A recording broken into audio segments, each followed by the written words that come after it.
Lularoe, the multi-level marketer that has come under fire for its business practices and the quality of its colorful women's leggings, now faces a federal lawsuit in California.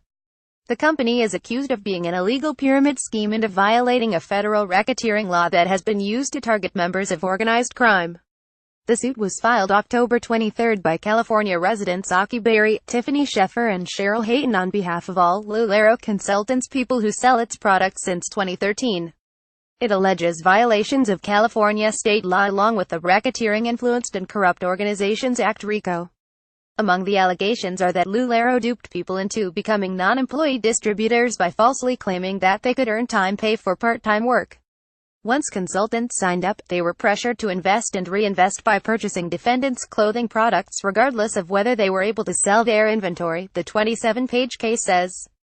Plaintiffs were inundated with the slogan "Buy more, sell more," and were told they would recoup their investments through retail sales and recruitment. In less than a decade, Lularoe has morphed from an idea at the kitchen table of founder Deanne Stidham to a national fashion brand, best known for its women's leggings, with a sales force of more than 80,000.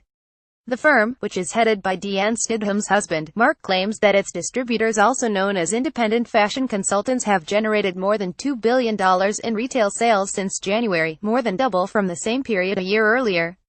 "Our success has made us the target of orchestrated competitive attacks and predatory litigation," according to a Lularoe statement. "We take all litigation, regardless of its lack of merit, seriously. We have not been served with the recent complaints, but from what we have seen in media reports, the allegations are baseless, factually inaccurate and misinformed. We will vigorously defend against them and are confident we will prevail." As a multi-level marketer MLM like Herbalife, HLF and Mary Kay Cosmetics, Lularoe's sales force can earn profits both by selling products to customers and by recruiting new consultants to their teams. MLMs are not necessarily pyramid schemes. The suit is making its pyramid scheme allegations under California state law.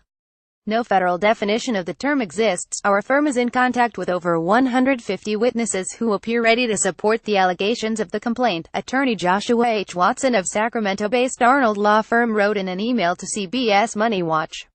"We are confident moving forward." Some Lularoe representatives have long alleged they're mistreated by the company. For one thing, before joining they're required to make an initial purchase of about $5,000, considered high for the MLM industry.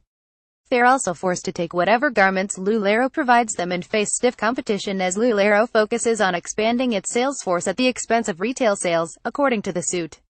Consultants are instructed to keep around $20,000 worth of inventory on hand, the lawsuit says. These incentives mean new consultants at the bottom of the pyramid and in oversaturated markets are aggressively pressured to continue purchasing wholesale inventory even when the inventory they have is not selling, is unlikely to sell, or is piling up in their garage. Lularoe is facing a separate legal action filed October 13 in a federal court over its decision to make it more difficult for sellers who want to quit to get a refund for their unsold merchandise. In April, the company promised to take back unsold inventory from distributors, who had been bombarded with complaints about product quality, and would refund them 100% plus shipping costs. Lularoe changed its policy in September and now refunds 90% and no longer provides free shipping because the company said some consultants were taking advantage of its generosity. Defendants advised consultants to use the 100% buyback and free shipping policy to recruit more consultants for Lularoe, the lawsuit says. The no-risk sales approach was used to encourage prospective consultants to sign up and order as much inventory as possible. Earning a living with Lularoe isn't easy.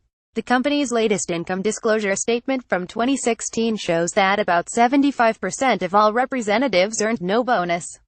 For those that did earn a payout, the average amount was $525.94. According to Lularoe, its leadership bonus plan only rewards retail sales to consumers.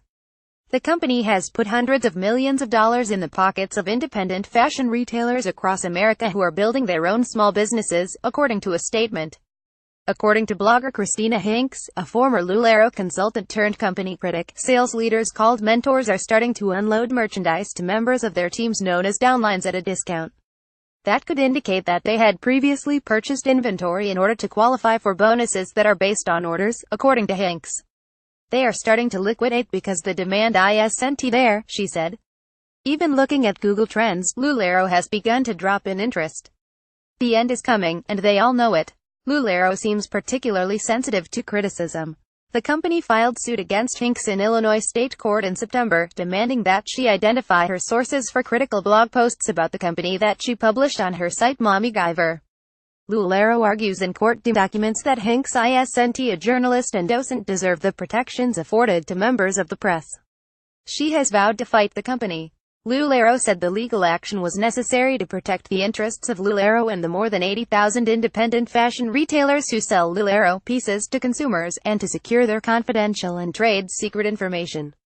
Other suits are pending against Lularoe for allegedly selling defective merchandise and for collecting sales tax in states that don't charge it on clothing sales.